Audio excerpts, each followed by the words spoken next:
ni Prophet Elijah. Pero sa verse 1, ang sabi ng 1 Kings 18 verse 1, after a long time, in the third year, the word of the Lord came to Elijah. Go and present yourself to Ahab, I will send rain on the land. Pagkasabi po, I will send rain. Pakiulit po, I will send rain on the land. Obvious, very clear, na alam na Elijah ang gagawin ng Diyos, magpapadala ng ulan. Pero hindi po tumanganga si Elijah at naghintay sa ulan. Siya po'y patuloy na nanalangin. At yun po'y mababasa nyo sa chapter 18, verse 42, bago bumuhos yung malakas na ulan. So today, maiksing mensahe lang po at samahan nyo po ako ngayong umaga. Understanding breakthrough prayer. Pagkasabi po, breakthrough prayer. Pag-uusapan natin, tatangkain nating unawain, because the Spirit of God impressed upon my heart to share with you a short message about the real role of prayer in experiencing breakthrough. Ano ang bahagi ng panalangin for our church, corporately, individually, maranasan ang breakthrough. Babasahin ko po ang isa sa mga wonderful example ng breakthrough. Nangyari po ito sa buhay ni Hannah. 1 Samuel chapter 1, verse 10 and 11, we know the story. Hannah was barren for so many years. Pangarap niyang magkaanak, but wala pong anak. Until she was desperate enough. May bahagi ng prayer niya that touched the heart of God. Tingnan po natin. In her deep anguish, Hannah prayed to the Lord, weeping bitterly. In verse 11, and she made a vow. Pagkasabi po, she made a vow. I think that part of the prayer that makes the difference, hindi na po basta nananalangin si Hannah. Nag-o-offer siya ng vow. At ang sabi niya sa kanyang vow, Lord Almighty, if you will only look on your servant's misery and remember me and not forget your servant and give her a son, then I will give him to the Lord for all the days of his life. Amazing po. Nagpipray ang isang babae, humihingi ka ng anak, siyempre gusto mo ng anak. Iba po si Hannah, sabi niya, bigyan mo po ako ng anak na ihahandog ko sa iyo at siya'y mabubuhay at maglilingkod sa iyo habang nabubuhay. What a wonderful prayer. At nagkaroon ng breakthrough. Asan po Pastor Joey yung breakthrough? Nandun po sa verse 20. Ang sagot ng Diyos, nandun po yung breakthrough. Ang sabi ng salita ng Diyos. So in the course of time, Hannah became pregnant and gave birth to a son. She named him Samuel, saying, because I asked the Lord for him. We cannot deny the fact, madalas, ang breakthrough ay sagot ng Diyos sa isang desperate prayer. Pagsabi sa katabi mo, desperate prayer. Another example na nilagay ng Holy Spirit po sa akin, Acts 12 verse 5. But this time, medyo iba po yung context. Hindi na po isang tao ang nagpipray, but the entire church. And we know the context, the church experienced unusual persecution. Verse 1 and verse 2, napugutan na ng ulo si James. It is a political act of Herod. And verse 3, si Peter naman ang ipinakulong niya. But this time, hindi napapayag ang church. Nagpray po sila sa verse 5, ang sabi, so Peter was kept in prison. Pagsabi po, but the church. Ang church po ba dyan na nagpipray, building? Ang church po ba na nagpipray dyan, religion? Hindi po. Pwede po bang marinig ko ang palakpak ng church ngayong umaga sa lugar na ito? Yan ang church. We are the church. Hindi na po pumayag ang church. James was beheaded, but this time, hindi po papayag ang church. Na another leader, a key leader, will be beheaded. And the Bible says, Peter was kept in prison. Ang ganda po, but the church. Hindi po sinabing was praying. No, sabi ng Bible, pakisabi sa katabi mo, earnestly. Marubdob na nananalangin. Hindi po sinabing the church was praying. No. The adjective is earnestly praying. Kaya kung lalagyan ng outline, kanino nagpipray? Sa God. Sino nagpipray? The church. Paano nagpipray? Earnestly. Sino ang pinagpipray? Si Peter. Very specific. A simple outline kung i-outline natin yung prayer. At alam natin, nangyari yung breakthrough ng prayer na yon. Sa verse 7, it was a deliverance, breakthrough deliverance. Sabi ng 7, suddenly an angel of the Lord appeared and a light shone in the cell. Yung panalangin po nila, nag-release ng breakthrough mula sa kalangitan upang mag-utos ang Diyos ng mga anghel upang makalaya sa bilangguan si Peter. Ito po ay mga simpleng kwento ng breakthrough. So samahan niyo po si Pastor Joey sa maiksing mensahe po na understanding breakthrough prayer. Napaka-basic lang po nito pero samahan niyo po ako kahit papaano ay ay maintindihan natin ang anong bahagi ng panalangin sa breakthrough. Maybe you are seated in this vision casting, ang kailangan may breakthrough healing. Maybe you are seated in this vision casting, ang kailangan mo breakthrough sa relationship. Maybe ang kailangan mo breakthrough sa business. Maybe ang kailangan mo ay breakthrough sa ministry. Lahat po tayo rito ay nangangailangan ng breakthrough. And I pray today, ma-realize natin ng ating mga panalangin ay may factor for breakthrough to be released. Ito pong aking observations bago po ako magbigay ng maiksing katuruan. When people need a breakthrough in their lives, they turn to prayer. Yan po yung unang napansin ko. Basta yung mga tao nangangailangan, may problema o kabigatan, sa konteksto ng Bible, luma at bagong tipan, isa lang po ang pinupuntahan nila, panalangin. Pakisabi sa katabi mo, prayer. Pag nangangailangan tayo ng breakthrough, para automatic, isa lang ang ating nasusumpungan, ang lugar ng pagluhod. When we are in need, alam natin, ang Diyos ay kasing lapit lang ng panalangin. Ang ating nakatiklop na tuhod, ang only that can move the hands of God. Another observation po sa konteksto ng Bible, tinuturuan po tayo that prayer plays a vital role sa breakthrough.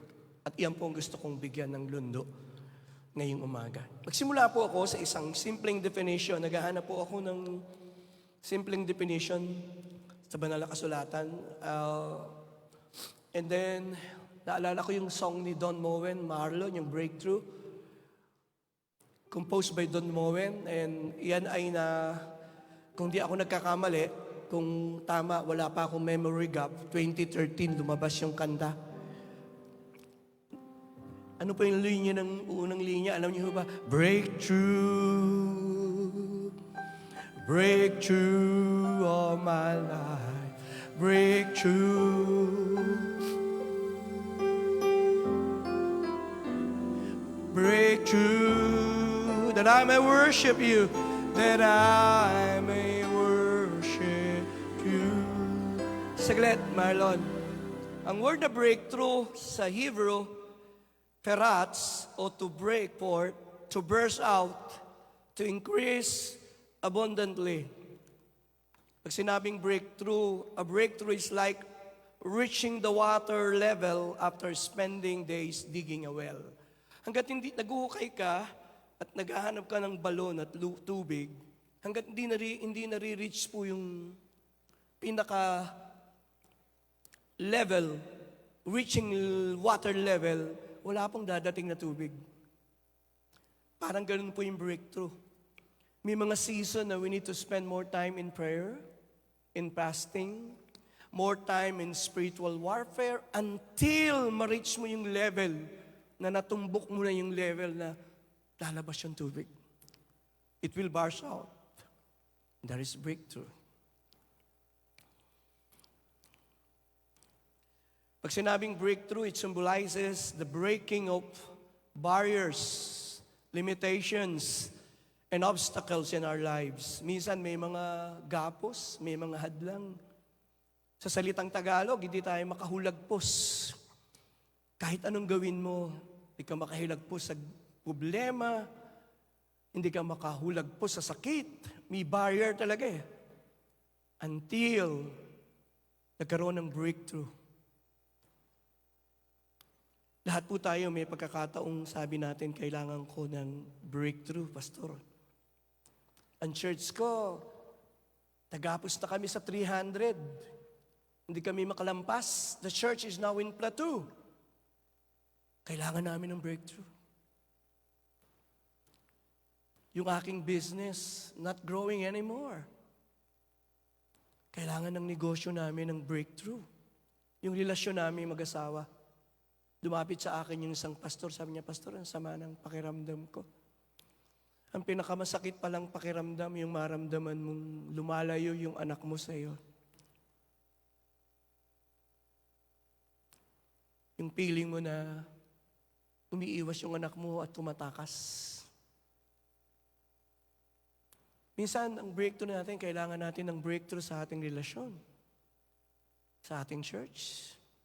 And I pray today as you listen to this short message, when you talk about breakthrough, there are limitations. Kailangang matanggal yung takip kaya hindi tayo maka-breakthrough eh. There are obstacles, there are barriers in our lives. May mga prevailing need. Why we need breakthrough, Pastor? Because may prevailing need sa pamilya. There is a prevailing need in our church. We must prevail in prayer for situation where God's will is being thwarted. Alam mo kalooban ng Diyos pero hindi nangyayari. You need breakthrough. May kausap po ba ako ngayong umaga? Somebody say amen. We must prevail in prayer where Satan is blocking and delaying God's cause. Alam mo kalooban ng Diyos. But you sense something is wrong in the spirit. Something is wrong. The devil is delaying the cause of God. Then you need a breakthrough. We must prevail in prayer for people whose lives are snared and blinded by sin. Nakita mo yung tao?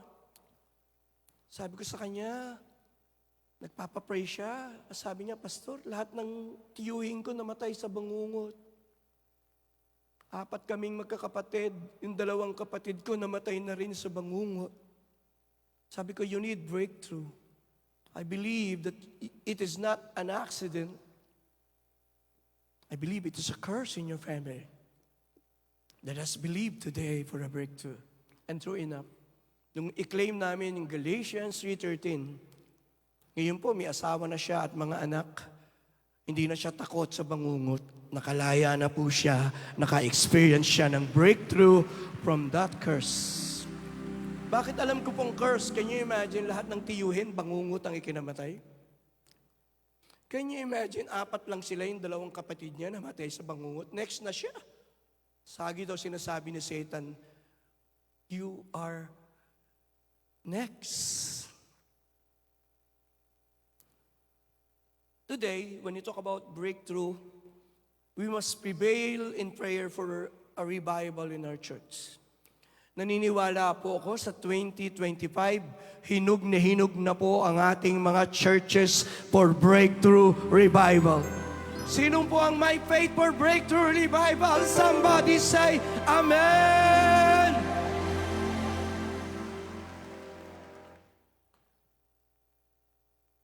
When you talk about breakthrough, we must prevail in prayer for the moral and spiritual condition of our community. Naniniwala po ako na hindi nagkataon na narito tayo. After this vision casting, magkakaroon ng breakthrough sa ating bansa. I wanna hear an amen. I wanna hear an amen. Sino po ang may faith for a breakthrough sa ating bansa? I wanna hear you say amen. Now, what is breakthrough prayer, Pastor Joey? Breakthrough prayer, when you talk about breakthrough prayer, it is a powerful, persistent, strategic form of prayer that is specifically focused on overcoming obstacles, pressing through the challenges, and achieving a significant spiritual or life-changing breakthrough. Habang nagpipray po ako, nakita ko po yung kwento sa Exodus 17. This is the first military battle ng mga Israelita pagkalabas nila sa Egypt. Hindi po sila bihasa sa labanan. Inatake sila ng mga Amalekites. And to Moses' credit, alam niyang kailangan ng tulong ng Diyos. Umakyat siya doon sa bundok at tinaas niya yung kanyang tungkod. At pag nakataas ang kanyang tungkod, nananalo sila. Pag nakababa, natatalo sila. Ay maghapon po yung labanan, ang tagal. Minsan ganun po sa breakthrough eh. Minsan matagal ang pakikibaka. May mga season, hindi nyo nakukuha ng isang luhuran ng isang bagay. Sometimes we need, really, there's an intense battle. And Hur and Aaron, matalino pinaupo si Moses at hinawakan yung tungkod. And we know the story. Napagod nga po, pero pagkalipas ng ilang lumubog na ang araw, nanalo ang mga Israelita. This is the first victory of the Israelites. Pero hindi mo isa-separate yung power ng prayer. Bakit nanalo sila Moses? Nakataas ang kanilang tungkod sa panalangin, sa pagpupuri. Pwede po bang itaas ang ating kamay sa pagpupuri? Pakiwagayway nga po natin. Let there be a release of victory in our midst. Come on, church. Let there be a release of spirit of victory in our church.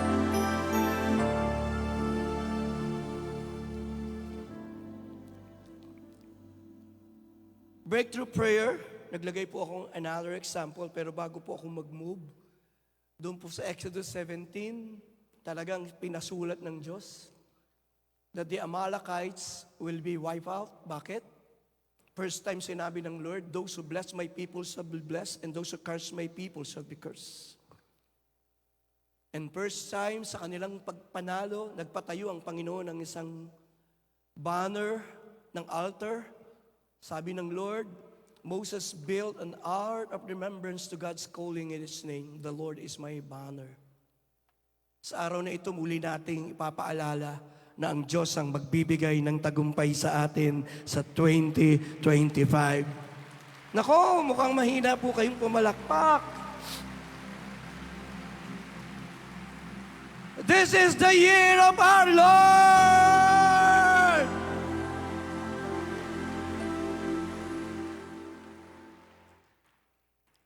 Another story po, breakthrough prayer is a prayer that unlocks God's power to bring transformation.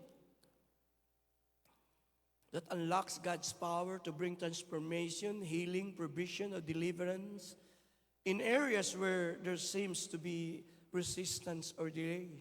Kanina binanggit ko po yung Acts 12 verse 5. Naging intense po ang persecution. Pero yun po naging dahilan para maging passionate ang church na mag-pray. And nagkaroon ng deliverance. Minsan magiging kakaiba po ang prayer ng Diyos eh. Naisip niyo po ba, 15,000 tayo rito? Naisip niyo po ba kung nananalangin tayo? Naisip niyo po ba kung gaano ka-powerful yun? Pwede po bang mag-pray tayo? Pakihawakan natin kamay ng katabi. Isa lang ang pag-pray natin. Let's pray for breakthrough to JIL ministry. Ask just for one thing. Let there be a breakthrough in JIL all over the world. Luzon. Come on, church. Visayas and Mindanao. Come on. Let us God for a breakthrough. Come on.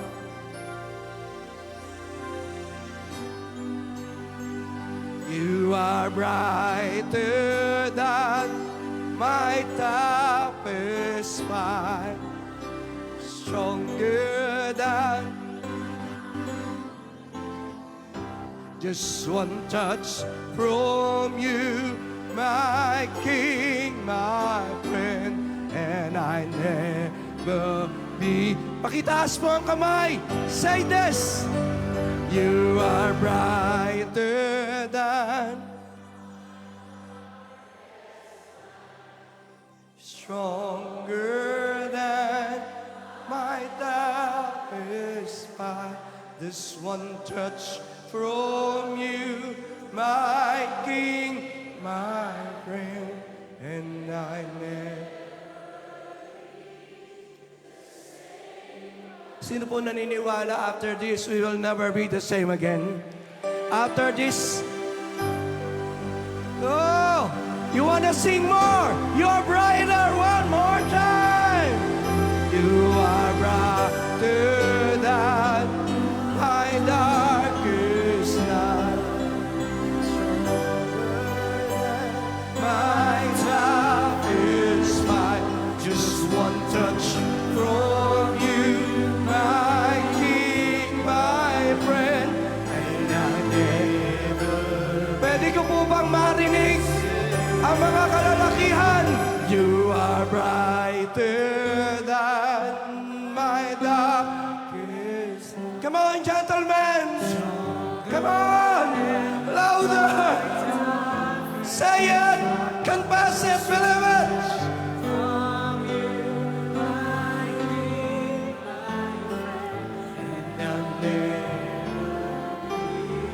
How about the ladies? You are brighter than.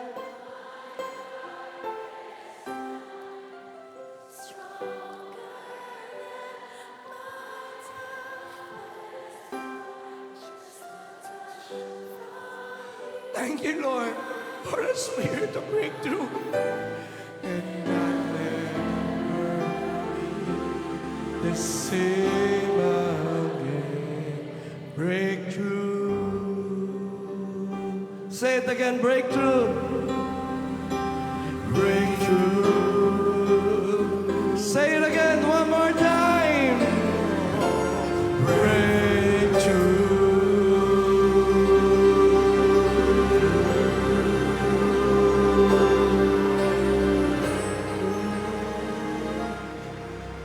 Let me move on.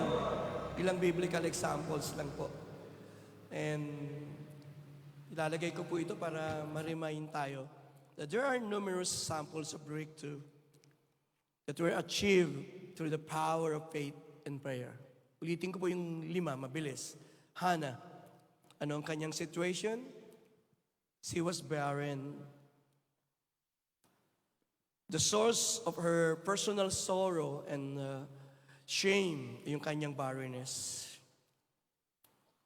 Yung kanyang, she faced the cultural stigma of childlessness and emotional pain. Can you imagine walang anak for many years? And the time has come, naging desperate po siya.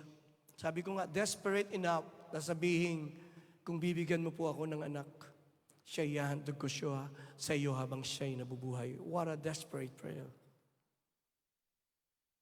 Pwede po ba akong magtanong, ano po yung pinaka-most desperate prayer na na-utter nyo na sa paglilingkod nyo sa Diyos? What is the most desperate prayer na binanggit mo sa Panginoon? Ang Bible, puno ng mga desperate prayer eh. The bleeding woman was so desperate enough na makipagsiksikan para hawakan ng laylayan ng damit ng Panginoong Yesus. Bartimeo was desperate enough to shout and again, Jesus, Son of David, have mercy! And he shouted at pinigil siya ng mga tao. But the Bible says he keep on shouting. Minsan gusto lang ng Lord na maging mas desperate tayo. Ang breakthrough po niya, ang pinaka-aspeto siguro na gusto ko, persistent, heartfelt, desperate prayer ang nagdadala ng breakthrough. Ang breakthrough niya, sumagot ang Panginoon. Tingin po kay Pastor Joey, binigyan siya ng anak, isa sa pinakadakilang propeta sa banal na kasulatan. Di po ba? Can you imagine, she waited na magkaroon ng anak at ang dumating na ang panahon ng Diyos. Hindi siya binigyan ng Diyos ng ordinaryong anak. Binigyan siya ng Lord ng isa sa pinaka-greatest prophet ng kasaysayan. Matapat at mabuti ang Diyos. Another example ng prayer breakthrough na nilagay po ng Holy Spirit sa heart ko, ito po ay basic teaching lang. The prayer of Elijah, kailangan po niya ng breakthrough miracle. Sapagkat ang usapan dito, ang Diyos na sasagot sa apoy, yun ang totoong Diyos. And you know, I love the boldness of Elijah. Pinabusan niya ng maraming tubig yung handog, bumaba. Mas madaling magsindi sana kung tuyo Pero yung act ni Elijah was so bold. Minsan yung ating boldness, tinitingnan ng Diyos how bold we are. He repaired the altar in 1 Kings 18:30, and after doing so, he asked the people to come closer. Nagsimula siyang mag-pray, at ang sabi niya, and it came to pass, 1 Kings 18:36, at the time of the offering of the evening sacrifice that Elijah, binabasa ko po itong sadya para ma-recall natin ulit. Abraham, Isaac, and Israel, let it be known this day that thou art the God in Israel. Pagkasabi po, thou art the God. Ano po ang prayer na nag-release ng breakthrough? Yung prayer po na nag-o-honor sa Diyos. The honor of God was in his mind.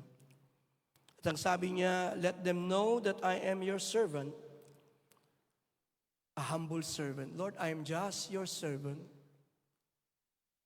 I am not a great prophet. I am just your servant. At sabi niya, I am your servant and I have done all these things at your command. Bakit napaka-bold ni Elijah? Hindi po niya inimbento yung labanan sa Mount Carmel. Utos ng Diyos yun. Ang pinaka-most confident person sa kasaysayan ay ang mga taong narinig nila ang tinig ng Diyos. Alam nila na ang ginagawa nila is from God. He prayed with passion. Hear me, O Lord, hear me, that his people may know that thou art the Lord. He prayed for repentance and he said, answer me so these people will know, O Lord, that you are turning their hearts back again. Ano po ang nag-release ng breakthrough? Ang ating bold, unwavering faith sa kapangyarihan ng Diyos. Let me move on sa pangatlong simpleng example ng prayer breakthrough. Nangyari sa 2 Chronicles chapter 20. I believe we are all familiar with the story. The tribe of Judah was attacked ng tatlong malalaking grupo. Sabi ng marami, the attack was spiritually inspired. Because if they can wipe out Judah, doon manggagaling ang Messiah, mawawipe up ang Judah, wala nang panggagalingin ng Messiah. So this attack is satanic inspired. But napakaganda ng puso ng lingkod ng Diyos sa Jehoshaphat. Tumawag ng pag-aayuno. Sabi ng 2 Chronicles 20 verse 4, the people of Judah came together to seek help from the Lord. And everybody came to seek the Lord. Pakisabi po, seek the Lord. Alam ko po naman, kaya kayo nagpunta rito, to seek the Lord. Tama po ba ako? Pakisabi po, to hear the Lord. Marinig natin siya na magsalita sa atin. Kaya pati po yung mga natutulog rito, maririnig niyo po ang Lord. At sasabihin, gising. But kidding aside, sa verse 9, nakita natin ang ganda ng prayer. Pinanghawakan niya yung word ng Lord. Sabi ng prophet ni Jehoshaphat, if calamity comes upon us, whether plague or famine, we will stand in your presence. We will cry to you in our distress at makikinig kayo. Yun po yung powerful prayer May kalakip na mga pangako ng Diyos. And then, during the fasting, ang sabi ni Jehoshaphat, verse 12, we do not know what to do, but our eyes are on you. Sabi ni Jehoshaphat, hindi namin alam ang aming gagawin. Pero ang aming mga mata ay nakatuon sa inyo. Pwede po bang tumingin tayo saglit sa kalangitan? Ayan. Sa panahong hindi na natin alam ang gagawin, Nasa kalangitan po ang Diyos, hindi nagbabago, lagi po siyang nakaupo sa kanyang trono. He's always there. He's always on the throne. And then in verse 15, gumalaw ang banal na espiritu, dumaloy ang gift of prophecy, nagprophesy yung propeta. At ang sabi, King Jehoshaphat, you don't need to fight this battle. Do not be afraid or discouraged because of this army, for the battle is not yours, but God's. Wow. Ang sarap siguro ng pakiramdam na yun. Takot na takot sila lahat. Tapos nagbigay ang Diyos, this battle is not yours. This battle is not yours. Madalas nakakalimutan natin ang ating mga battle ay hindi atin. Kung may hinaharap po kayong battle, gusto kong sabihin sa inyo ngayong umaga, that battle is not yours. The battle is God's. Pakisabi po, God's. And we know the story. Amazing po. Wala pa ako nakitang ganito sa kasaysayan. Ang ginamit na strategy ay praise and worship. Inilagay sa unahan ng mga mananamba at nagsimula silang magpuri sa Diyos. Sabi ng verse 20, ang sabi ng propeta, sabi ng king, listen to me, Judah, and people of Jerusalem, have faith in the Lord your God. And then here comes the breakthrough. God spoke to the prophet, assuring them that they would not have to fight. And the next day, nandun yung breakthrough. Nagpataya ng mga kaaway, wala silang ginawa kundi purihin ang Diyos at sila'y nagtagumpay with the power of praise. Oh, New Testament, tawid po tayo. Another picture of prayer breakthrough. In Luke 18, 1-8, kilala na po natin, alam na natin yung kwento ng widow. The needy widow repeatedly comes before the judge to plead her case. And according to the Jewish law, ang isang widow po deserving ng special protection under the justice system. But sad to say, kura po yung judge Inignore niya yung babae. But at the end of the day, napagod siya, kababalik ng widow. Sabi ng masamang judge, I don't fear God or care about people, but this woman is driving me crazy. I'm going to see that she gets justice. Paano po nakakuha ng breakthrough ang babaeng ito? Yung kanyang persistent, unyielding prayer ay nag-release sa kanya ng breakthrough. Nawa ay hindi po tayo mapagod na dumaing. I waited for 9 years bago ko makita yung mga kapatid ko na magsuko ng buhay sa Panginoon. 9 long years. Bibigyan ko po kayo ng pagkakataong magtaas ng kanang kamay. Ipag-pray niyo po yung mga mahal niyo sa buhay ngayong umaga. At sabihin niyo, Lord, hindi ko nakakalimutan yung mga kapatid ko. Ipuin niyo po sila. Abutin niyo pa rin po sila. Abutin niyo po ang mga mahal namin sa buhay. Ang mga kamag-anak namin. Abutin niyo po sila. Abutin niyo po sila. Kami ay dadalangin, kami ay sa Diyos na sumasagot ng panalangin. Let's sing the choral, Marlon. Diyos ay buhay, buhay noon kailan pa man. Laging at laging naririyan, Diyos ay buhay, noon, ngayon, kailan pa man. Laging at laging naririyan. Ikaw ay Diyos, ikaw ay Diyos ay buhay, Church. Diyos ay buhay, noon, ngayon, kailan pa man. Laging nagtatapat, laging Diyos ay buhay.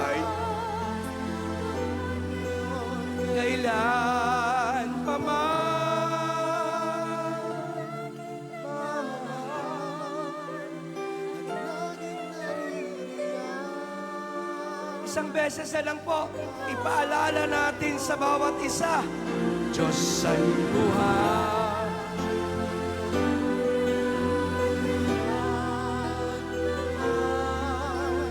Laging nagkakapan, ang laging gumagawa, isa'y buhay.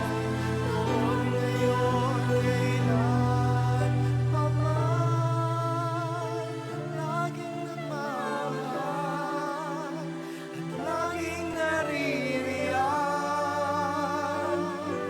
Ikaw ay Diyos. Ikaw Diyos. Before we go to the application, huli na po, the early church, as I have said, it was a collective prayer. What makes the difference? They were united in prayer. There is a divine intervention. We know that God sent an angel. Punta po tayo sa application. Allow me to close in 5 minutes. Key lessons for us for today. Keys to powerful breakthrough prayer. Number 1, pray according to God's revealed will in the Scripture.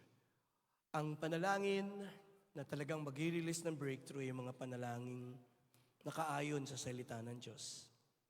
Alam natin kalooban ng Diyos. Ang sabi ng salita ng Panginoong Diyos,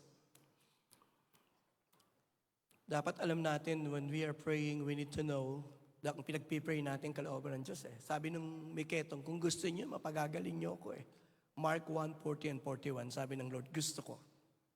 Sabi ng 1 John 5:14, this is the confidence we have in approaching God, that we ask anything according to His will, He hears us. Ang unang susi, salita ng Diyos. Kalooban ng Diyos. Number 2, key to a powerful breakthrough, be willing to spend time in prayer. Kaya ang Panginoong Yesus is spend time, so much time in prayer. Nag-overnight mag-isa si Jesus. Luke chapter 6:12. And one of those days, Jesus went out to a mountainside to pray and spent the night praying to God. Ang sabi ni Wesley Duell sa kanyang libro, no one become mighty in prayer without spending much and quality time in prayer. Nakita ko yung mga powerful sa pananalangin ay yung mga taong they spend time praying. They seek God. They spend time. Not just cute prayer, but agonizing prayer. Earnest prayer. Laging pinag-uusapan yung 1904 revival. Ginamit ng Diyos si Evan Roberts. And we thought, ang prayer na yun, na maiksing panahon, nagkakamali po kayo. Si Evan Roberts, he attended the prayer meeting 13 long years. 13 taon wala siyang absent. In that 13 years, na-steer yung heart niya. In that 13 years, and we call it the law of accumulation, doon sa Wales, nagkaroon po ako ng chance ang mapunta pala doon. Sinama ako ni Emil, ni Pastor Emil. Napunta kami doon. At kausap namin yung secretary. Sabi ko, dito ba nakaupo si Evan Roberts? Sabi niya, yes. Can I sit here? Sabi niya, that day, the Spirit of God hit Wales in a short period of time. Ang revival kumalat sa Wales. But 13 long years. Hindi po siya shortcut, ano? And we call it the law of accumulation. Minsan yung ating mga pag-iyak at pananalangin at binabati natin yung matatapat nating intercessor. Wala po silang sawa na bumangon ng maaga para hanapin ang mukha ng Diyos.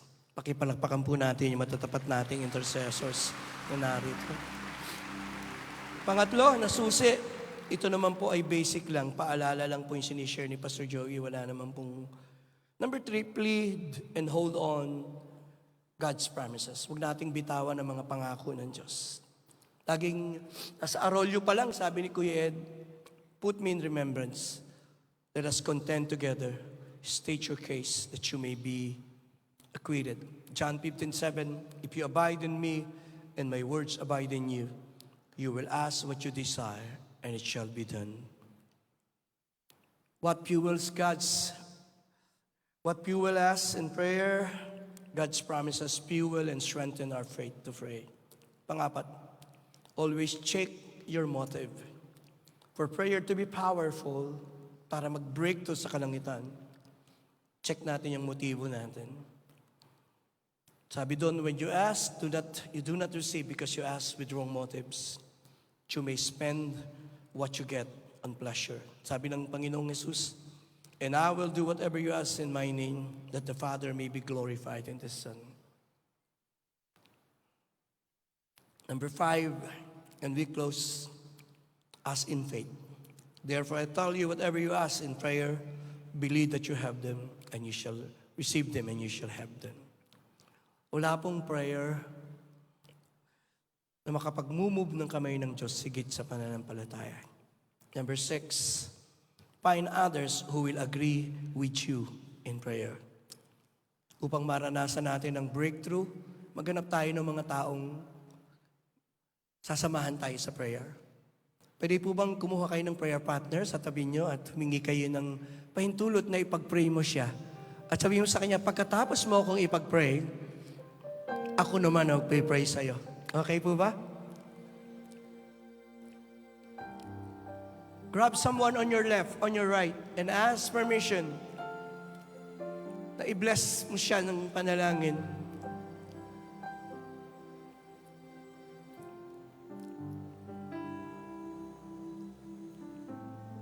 Oh, and the Spirit of God is touching the place.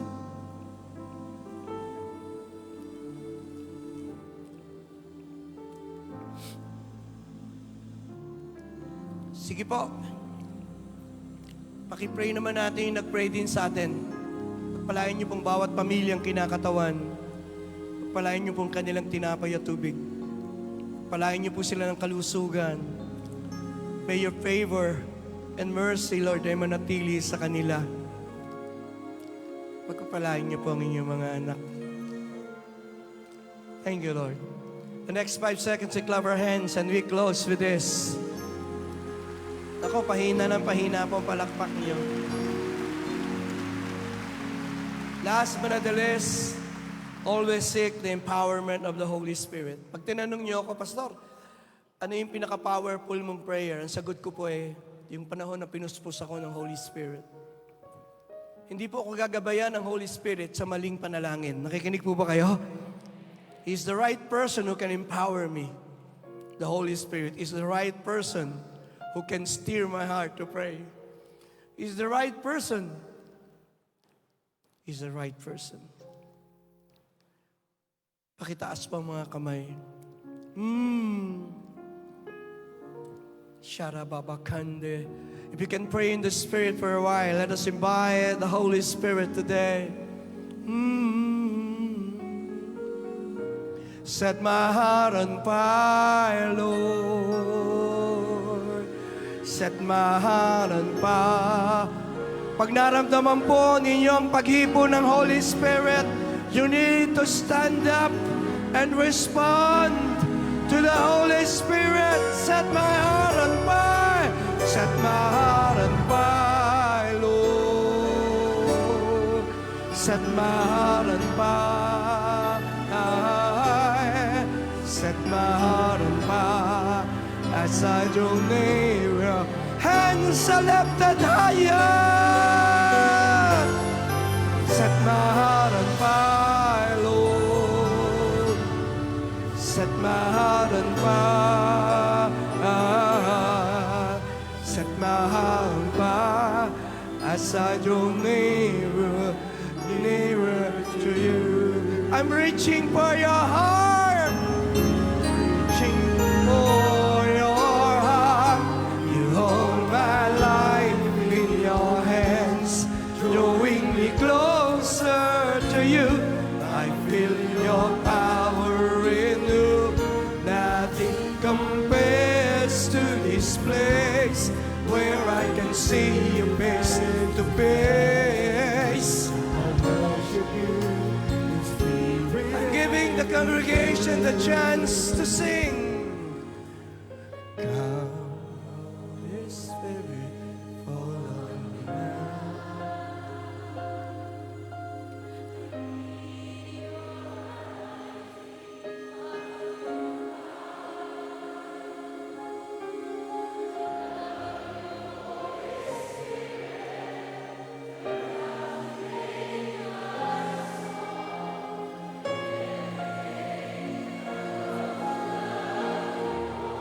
Isang beses pa po. Holy Spirit.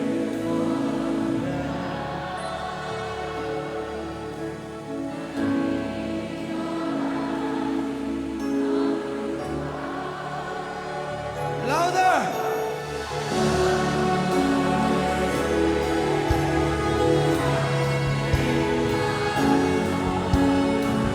The time to be filled with the Holy Ghost is right now. I'm reaching for your heart. You hold my life in your hands, drawing me closer to you. I feel your power in you. Nothing compares to this place where I can see you face to face. I worship you in spirit. Kami sa'yo'y lumalapit. Kami lumalapit. Buhay ko'y baguhin mo. Linisin at pagkalapit mo.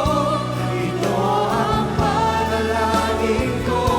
Sa buhay ko'y walang tulad mo. Wala nang higit sa'yo.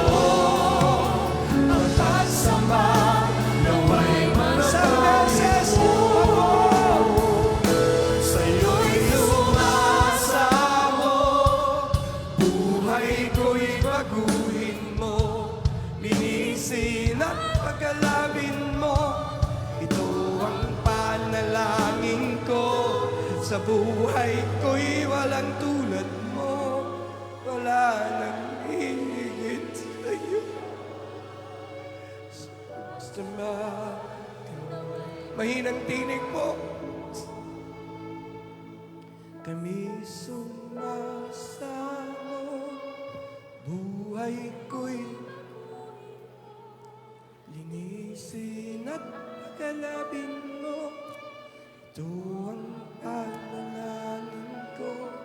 Sa buhay ko'y walang tulad mo. Wala nang higit sa'yo. Tataas lang po natin ang ating kamay. And we sing in the Spirit. Let's try to sing and pray in the Spirit.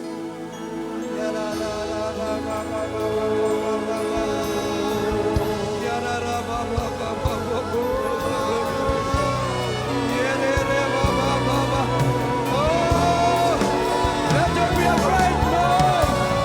Let there be a bright moon. Let the fire of the Spirit. Come on, church.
bibigyan ko po kayo ng tsansa na mag-bless kayo ng isa o dalawang tao na the time to bless someone is right now. I will ask you to grab someone on your left, on your right, and bless them with your prayers right now.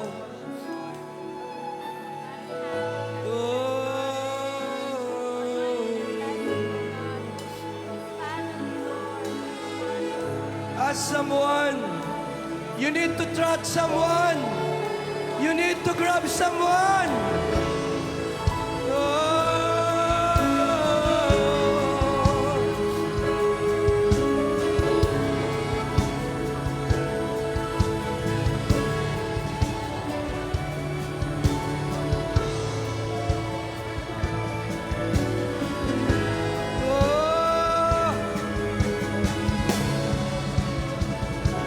Bless the Lord, oh my soul. Come on, some.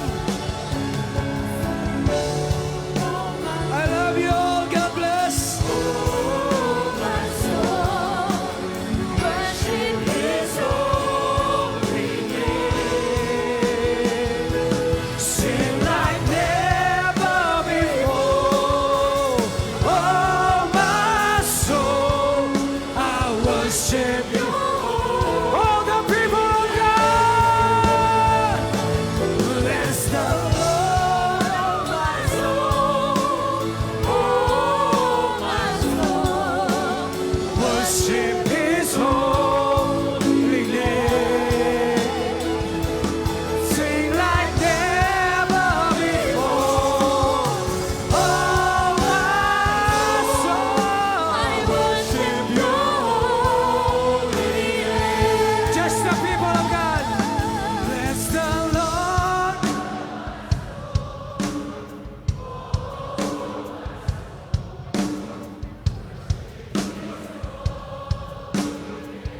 Come on, bless him, bless him.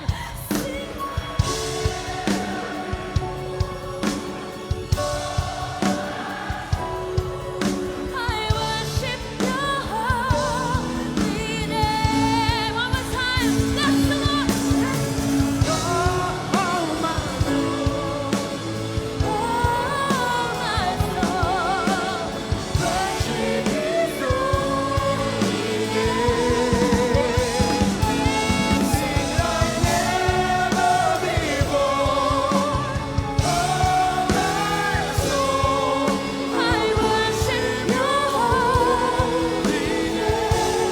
Lord, I worship Your holy name. Lord, I worship Your holy name.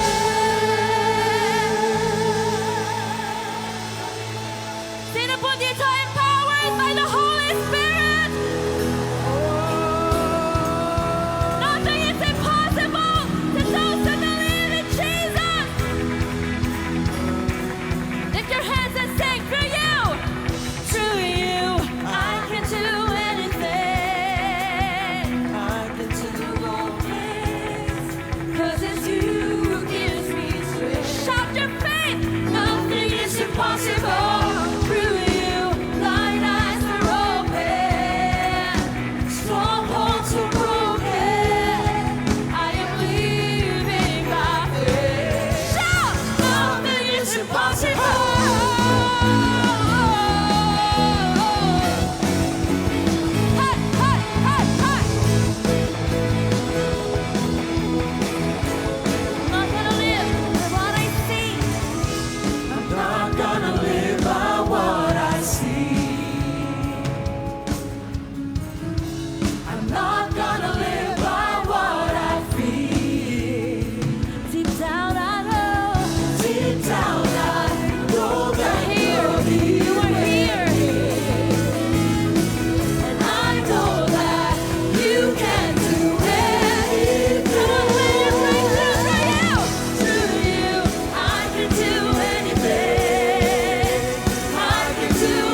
po natin ang Panginoon.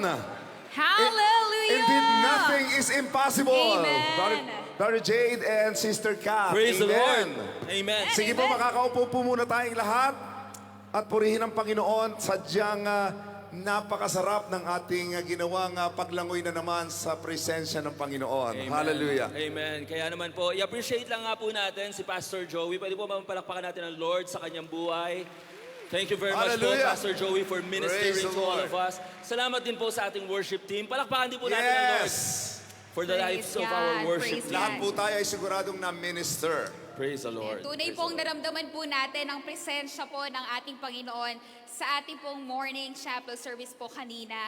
Sa buhay po ni Pastor Joey Crisostomo. Tunay nga po, sabi po niya, hinug na ang JIL Church para sa Breakthrough Revival. Can I hear an amen?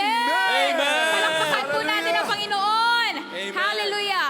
Praise God. Alam niyo po, sobrang blessed po ako sa shinare po ng ating pong Pastor Joey. Isa po sa naalala ko po sa mga shinare niya, hindi pala porke nag-pray ka once, matatanggap mo na ang breakthrough.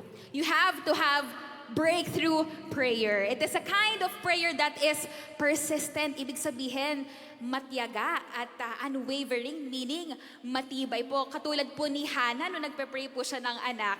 And in the end, God gave him a son named Samuel. And so, tayo pong JIL people, alam ko po, tayo rin po makakaranas pa ng maraming breakthroughs. Amen po?